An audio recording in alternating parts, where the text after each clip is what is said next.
Gracias por acompañarnos aquí en la entrevista. Hoy vamos a hablar de temas políticos, pero también bastante de números, porque está la rendición de cuentas, les decía, en el Parlamento. Ya hoy fue el equipo económico a explicarla a los legisladores, así que empieza el trabajo parlamentario. Les presento primero a nuestro invitado.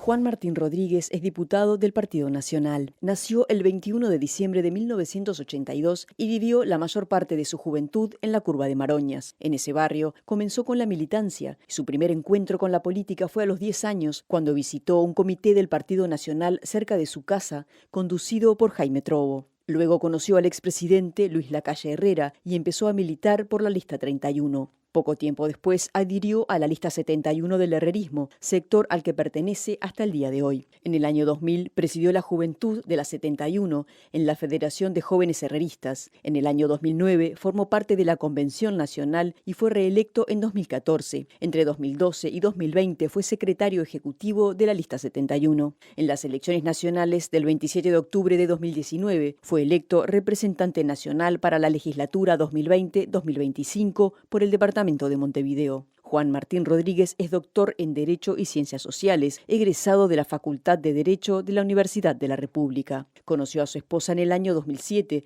en un comité al que ella se había acercado acompañada de una amiga. En 2010 se casaron y tuvieron a su única hija, Milagros.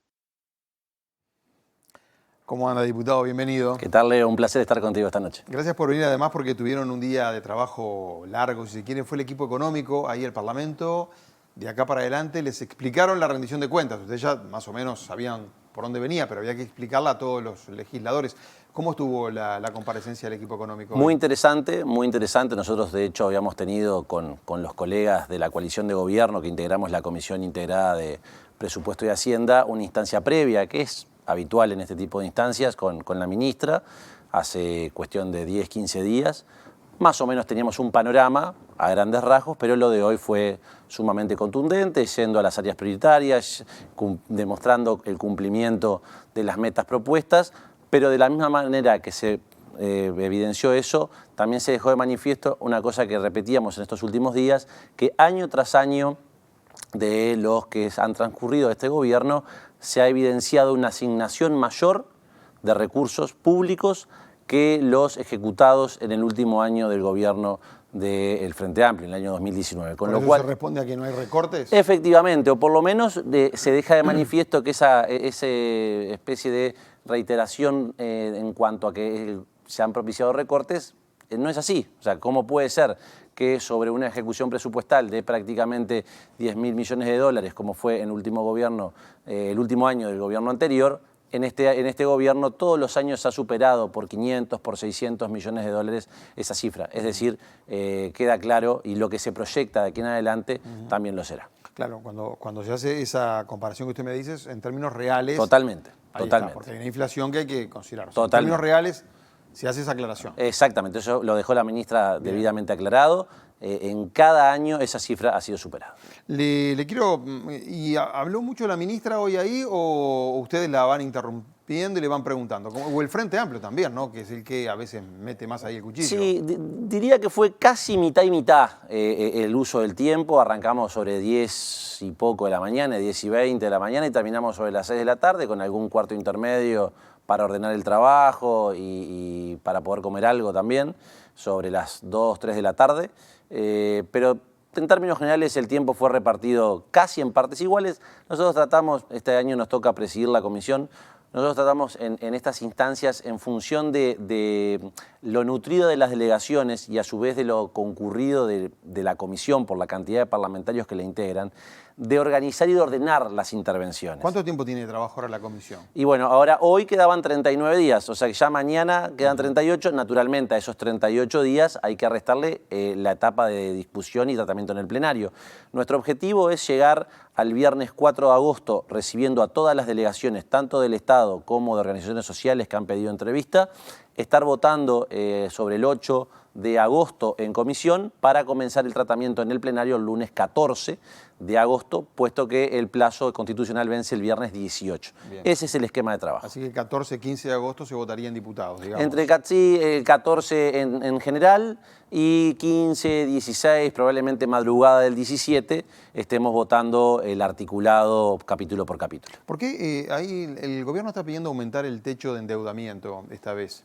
El país tiene una regla fiscal. Así es. Pero están pidiendo aumentar, digamos, el endeudamiento permitido. ¿Cuál es la necesidad para el Poder Ejecutivo de eso? En gran medida, es el factor más fundamental en ese sentido, es la cuestión vinculada al déficit hídrico y que desde el gobierno se ha asegurado en función del fondo hídrico que aprobamos hace algunos días en el Parlamento, la absoluta cantidad de recursos que sean necesarios para afrontar este problema, al igual que sucedió con el COVID, que inicialmente no había una cifra, no se sabía a cuánto iba a ascender, y finalmente, entre aproximadamente los 1.100 millones de dólares que se destinaron en el año 2020, los 1.250, estoy hablando aproximadamente en el 2021, y los 400 millones que se destinaron en 2022, alrededor de unos 2.700 millones de dólares, fue lo que se destinó al fondo COVID. Bueno, lo que plantea el gobierno, y eso se manifestó en el proyecto de ley que remitió la pasada semana y que trató el Parlamento para aprobar la creación del fondo hídrico, es que existan condiciones similares, y para eso, naturalmente, el nivel de endeudamiento que hoy asciende a 2.200 millones de dólares se aumentó a el 30%. Sí, hasta un 30% se puede aumentar. Que es lo que establece la regla fiscal. Bien. Entonces serían otros 660 millones. Recordemos que, lo decía hoy la ministra, el año pasado el endeudamiento fue de 1.860, es decir, fue por debajo de los 2.200 millones que tiene autorizado el gobierno nacional. Claro, no, yo preguntaba si todo estos 660 millones que se va a aumentar, digamos, el techo del endeudamiento, ¿va solo para la parte hídrica, la crisis hídrica, o se puede utilizar en otras cosas? En realidad es la posibilidad de endeudarse hasta, o sea, es el aumento de la capacidad de endeudamiento. Ya sucedió, haciendo memoria, en el año 2021, tuvimos una sesión de la Asamblea General donde el Ministerio de Economía solicitó justamente, en ese momento, el factor era la emergencia sanitaria. Ahora, naturalmente, repito lo mismo que dije respecto del fondo COVID, se irán destinando los recursos, como bien dijo tanto el presidente de la República como la ministra de Economía y diferentes actores del Poder Ejecutivo, todos los recursos que sean necesarios para afrontar esta problemática. Y para eso el aumento del límite de endeudamiento es una de las herramientas a utilizar. Rodríguez, la ANEP, la educación, está pidiendo 63 millones extra, digamos. O sea, el presupuesto de la educación, las autoridades están pidiendo 63 millones más por el tema de la reforma que está en marcha. ¿Cómo van a hacer para tratar de contemplar eso? ¿Se puede llegar a contemplar ese dinero? A ver, comencemos por el principio. Nosotros vamos a analizar todos los planteos que han realizado los organismos del 220, de la Constitución, tanto la ANEP, la UDELAR, la UTEC y otra serie de organismos, el Poder Judicial, el TCA, Tribunal de Cuentas, todos los organismos que presentan, además del proyecto de rendición de cuentas que presenta el Ejecutivo, su proyecto y su también correspondiente articulado. Vamos a analizar las solicitudes, vamos a identificar las prioridades, vamos a identificar también si eventualmente hay recursos otorgados, asignados en años anteriores que no han sido ejecutados. Y bueno, si eventualmente no han sido ejecutados, conversaremos con las autoridades de la ANEP. Bueno, generalmente se está ejecutando arriba del 90 y largo, ¿no? Bueno, pero por ejemplo, hoy leíamos una nota, naturalmente esto no vamos a afirmar que esto sea así, pero hoy una de las consejeras integrantes del CODICEN, la consejera Daisy Iglesias, decía que habían 11 millones de dólares que aún estaban sin ejecutar. Entonces, lo que nosotros queremos es, no lo damos por cierto, ni lo descartamos. Lo que decimos, queremos conversar con las autoridades, que nos presenten exactamente, y luego, al igual que hicimos en el presupuesto y en las rendiciones de cuentas sucesivas, vamos a conversar, y si hay prioridades dentro de esas reivindicaciones, de esos planteos que formula la ANEP, vamos a hacer el esfuerzo para identificar recursos en otros organismos que puedan no estar ejecutados, que fue lo que hicimos en años anteriores. Ahora, este va a ser un año con un crecimiento de 1.3% de la economía. Es un crecimiento bajo, todos los economistas coinciden en eso, también el equipo económico, ¿no? 1.3% es lo que va a crecer el PIB de Uruguay y la inflación un poco afuera del rango meta, es decir, arriba de 6%. ¿No? Ahora está en el rango meta, justo en este mes que pasó. Pero mire la mirada que está teniendo el Frente Amplio. Hoy cuando salía el equipo económico, nosotros lo pasamos en el informativo a la ministra Azucena Arbeleche, pero miren también lo que decía el Frente Amplio a través de la diputada Betiana Díaz, es del MPP. Bueno, la participación de hoy del equipo económico encabezado por la ministra Azucena Arbeleche nos reafirma lo que veníamos viendo desde que se presenta la rendición de cuentas. Es una rendición de cuentas que no logra atender los problemas de las grandes mayorías, que no incorpora las soluciones para un futuro inmediato. Y lo que nos dejó más preocupados y preocupadas en el ámbito de la comisión fue una suerte de divorcio que hay entre una visión triunfalista que plantea el gobierno de que todo ha resultado bien en una economía que crece, con lo que pasa con la vida cotidiana de la gente, que en realidad muchas veces no ve ese crecimiento en su calidad de vida, ¿no? Eso por un lado. También volvemos a reafirmar esta idea que venimos trabajando desde el presupuesto nacional y a través de la creación de diferentes instrumentos, que es, bueno, este discurso de la transparencia que tiene el gobierno, queda bastante cuestionado también con algunos instrumentos que empieza a usar, los fondos, los fideicomisos. Se da una parte de la película, se muestra la parte linda de la foto, de la contención del déficit fiscal, pero después lo real es que hay un montón de financiamientos que hoy están por fuera del perímetro fiscal y que van a generar para el próximo gobierno también un peso muy grande en términos de lo que va a ser el endeudamiento. Bueno, ahí la diputada Díaz cuestionando la transparencia con que el gobierno maneja los números básicamente y también que los recursos dice que no llegan a la mayoría de la población, no llegan abajo, digamos. Comencemos, separemos la respuesta. En primer lugar, esa afirmación que realizó la diputada Betiana Díaz públicamente y que también fuera manejada en el seno de la comisión, no recuerdo si fue por ella o por otro colega de su partido político, fue debidamente respondida por la ministra de Economía. Creo que no es justo ese tipo de afirmaciones, porque se puede no compartir, y eso es legítimo, que desde la oposición no se compartan los mecanismos o que eventualmente se entiendan que ellos, en caso de ser gobierno, utilizarían otros. Hoy la ministra, ante una serie de preguntas, entre ellas este tipo de afirmaciones, le consultaba a los legisladores de la oposición ¿qué hubiesen planteado ellos? O sea, porque hoy se critica que manteniendo e incluso aumentando el gasto y las inversiones se ha logrado hacer no solamente no aumentando impuestos, sino que bajando impuestos. Entonces, si uno aplicase la lógica de la diputada Betiana Díaz, la única respuesta o la única conclusión a la que llegaría es que el Frente Amplio lo que está planteando es aumento de impuestos para solventar justamente los gastos o los aumentos que proponen. Nosotros lo que decimos es que no es justa esa afirmación, y yendo a la segunda parte de la pregunta o del planteo, en cuanto a que las bondades o los beneficios o los logros, los objetivos que desde el Poder Ejecutivo, desde el Gobierno se sostienen que han sido alcanzados, no se plasman en la realidad o que hay un divorcio en sus palabras. La diputada Díaz parece omitir, y el Frente Amplio parecen omitir, un dato de la realidad que es el siguiente. Cuando en el año 2020 la pandemia, la emergencia sanitaria comienza en nuestro país, al igual que en el resto del mundo, hubo realmente un perjuicio muy importante para la economía, para la sociedad, en definitiva, para todo el país. Y a pesar de eso, en conjunto con las gremiales de los trabajadores en lo público y en lo privado, se logró acordar que la prioridad en ese momento era el mantener el empleo.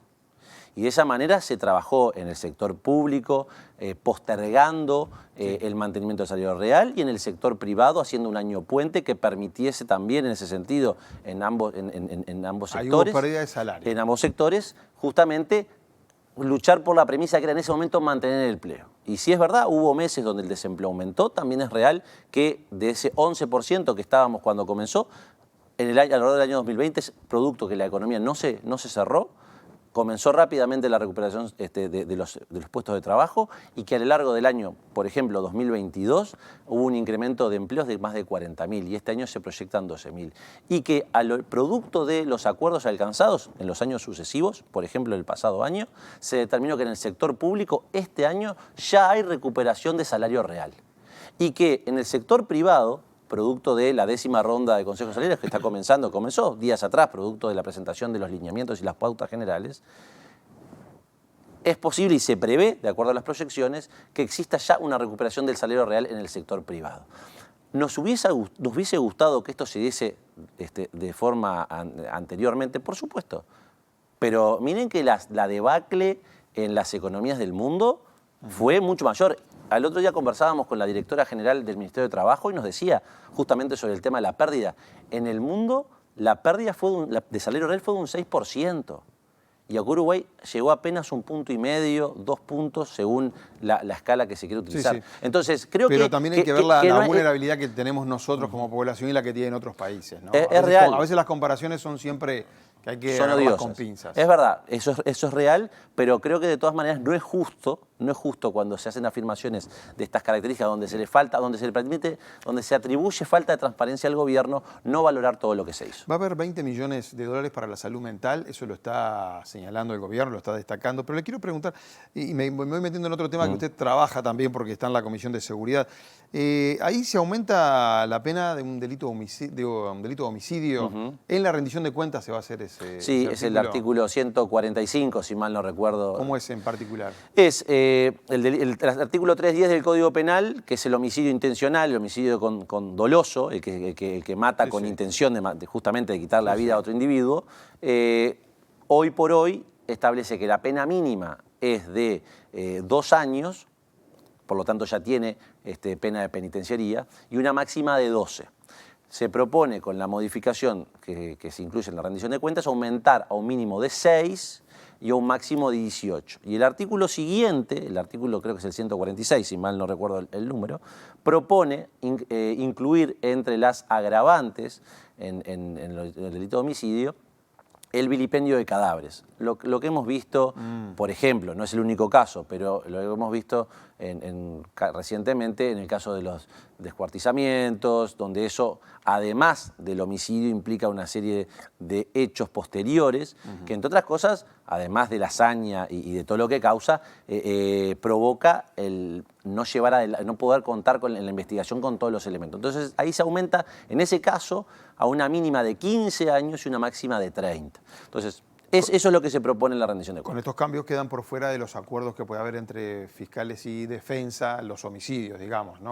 Con esas penas. Los homicidios son intencionales, ¿no? Ajá. Porque después están los homicidios culposos. ¿Y esa fue la intención entonces? Sí, por supuesto. Dejarlo por fuera del acuerdo. Por supuesto. Mira, acá Leo, El que mata va más años preso. Hay una discusión doctrinaria en la academia, jurídica, no la estamos creando nosotros, ni mucho menos.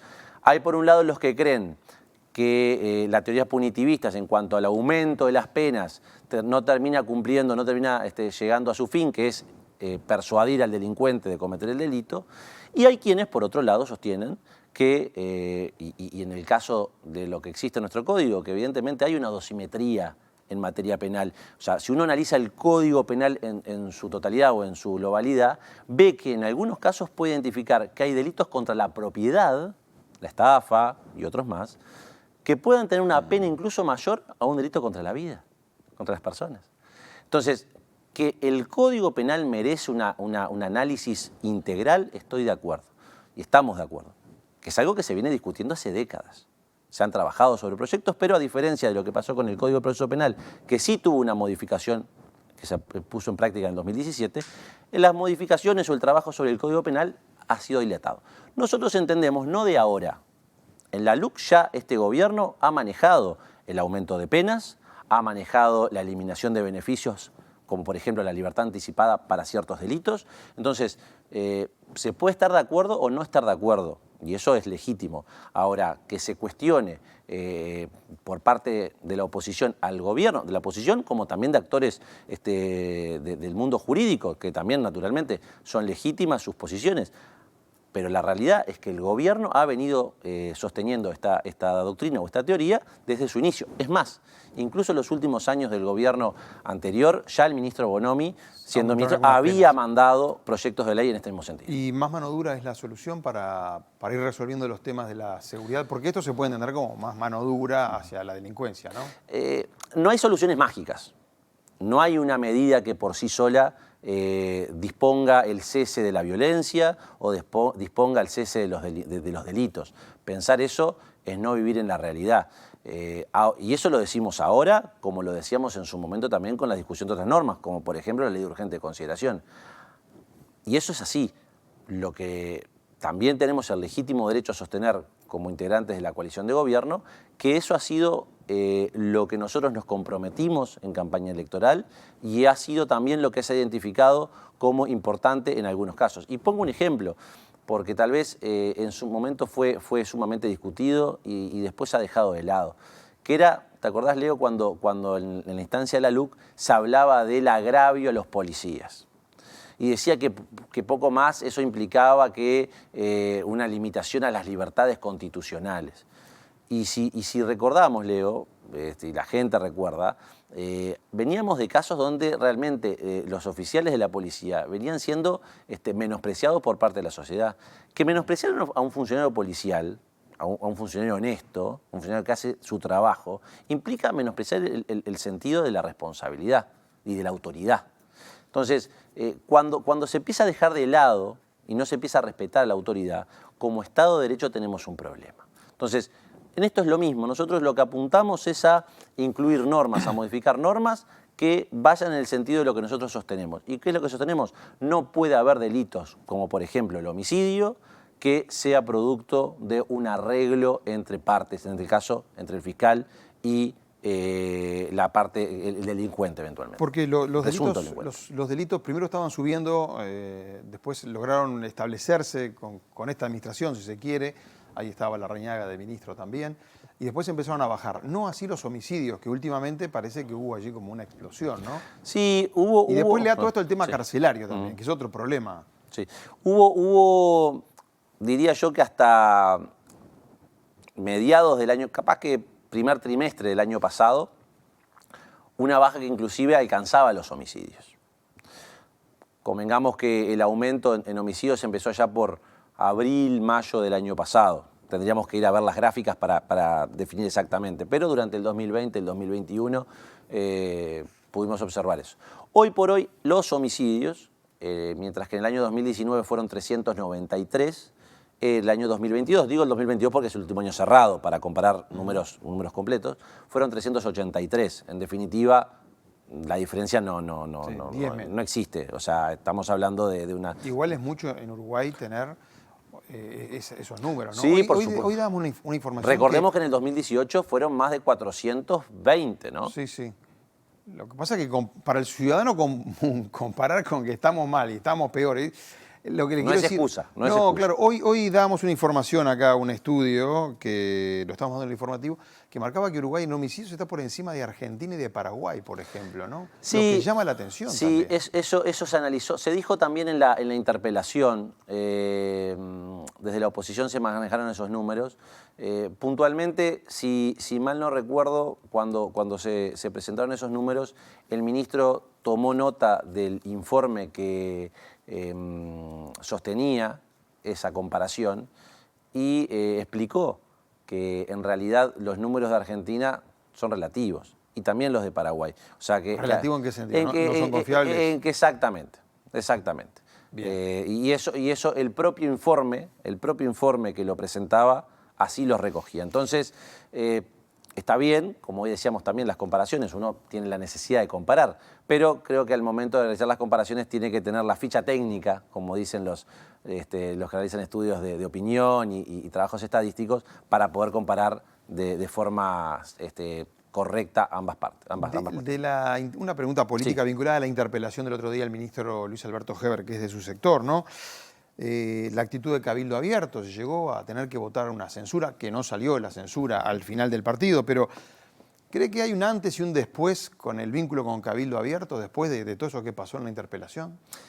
En realidad, yo creo que lo que pasó digamos que en la segunda parte de la interpelación, yo lo fracciono en una cosa. Fue desde las 10 de la mañana, que arrancó, 10 y poco, hasta casi la medianoche, donde había donde se dieron las exposiciones del ministro, donde se realizaron las preguntas por parte del mismo interpelante. Digamos que fue una interpelación, esa parte fue muy interesante en cuanto a que el diputado Valdomir evidenció un trabajo serio, responsable, y muy focalizado en lo que quería consultar, y el ministro presentó una serie de elementos, de datos contundentes en respuesta a lo que el interpelante le planteaba. Hasta ese momento veníamos conversando con Cabildo, y no de ese día, veníamos conversando de semanas anteriores, sobre la posibilidad de redactar una moción común que tal vez no se asemejara a las que tradicionalmente hemos tratado o hemos aprobado en interpelaciones anteriores. ¿Qué quiero decir con esto? Nosotros era de recibo un planteo de Cabildo de eventualmente incluir en la moción que presentará la coalición elementos donde expresamente se dijera que había que mejorar en tal o cual área. Nosotros, como de hecho también lo sostuvimos durante la interpelación, nosotros no nos conforman los resultados, nosotros queremos que los resultados sean mejores, entendemos que vamos por el camino correcto, pero queremos mejores resultados. Pero Cabildo se descuelga con una moción propia. Exacto, y nos avisa sobre crítica del pasado, de la era Bonomi, digamos, y crítica de Heber también. Exacto, entonces como eso se dio ya sobre últimas horas de la jornada del miércoles, entendíamos que no se acompasaba con lo que veníamos dialogando. Y de hecho tampoco tuvimos acceso a ese texto hasta las 7:30 de la mañana.